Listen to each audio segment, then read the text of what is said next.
Hi friends, Nate Trachty, Education Specialist with Lake Champlain Sea Grant. It's March 19th. We're up here on a small tributary to True Brook, just outside of Saranac, New York.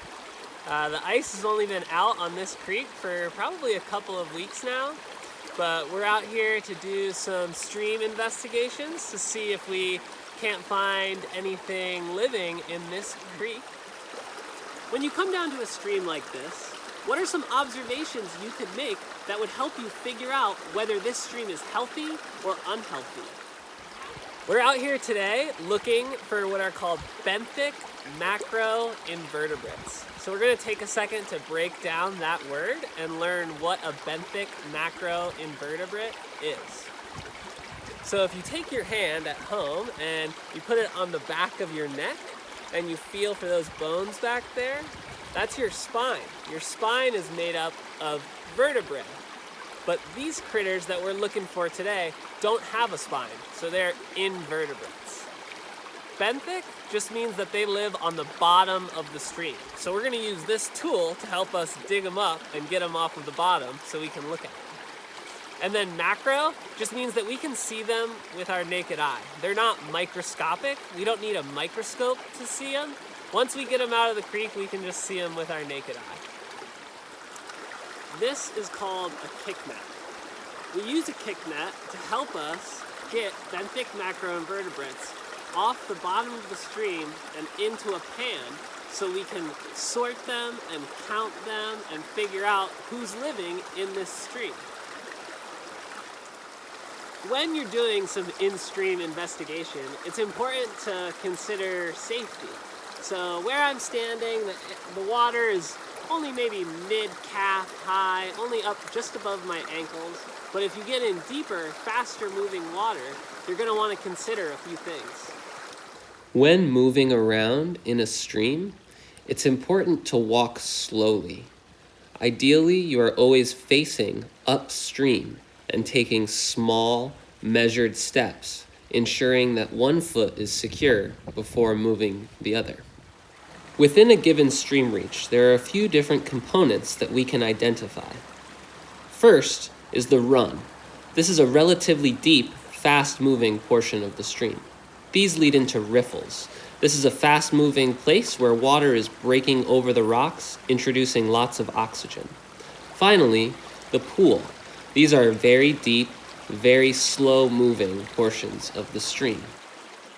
Once you've selected a location to sample, you'll need to put your kick net flush to the bottom of the stream with the opening facing into the current. Move around to the front of the kick net and disturb the stream bed. Kick over any rocks, push around any debris on the bottom of the stream like sand or gravel. Generally, you want to mix up the area in front of the kick net and allow the current to flush any benthic macroinvertebrates on the bottom of the stream into your net.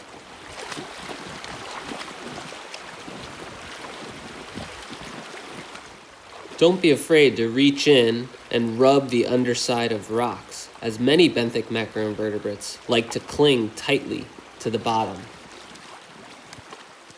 Once your kick net is full of stream bed material like sand, gravel, and rocks, and hopefully a few benthic macroinvertebrates, you can turn your net inside out into a pan or bucket with some water, rinse off the net, making sure to get all of its contents into your vessel.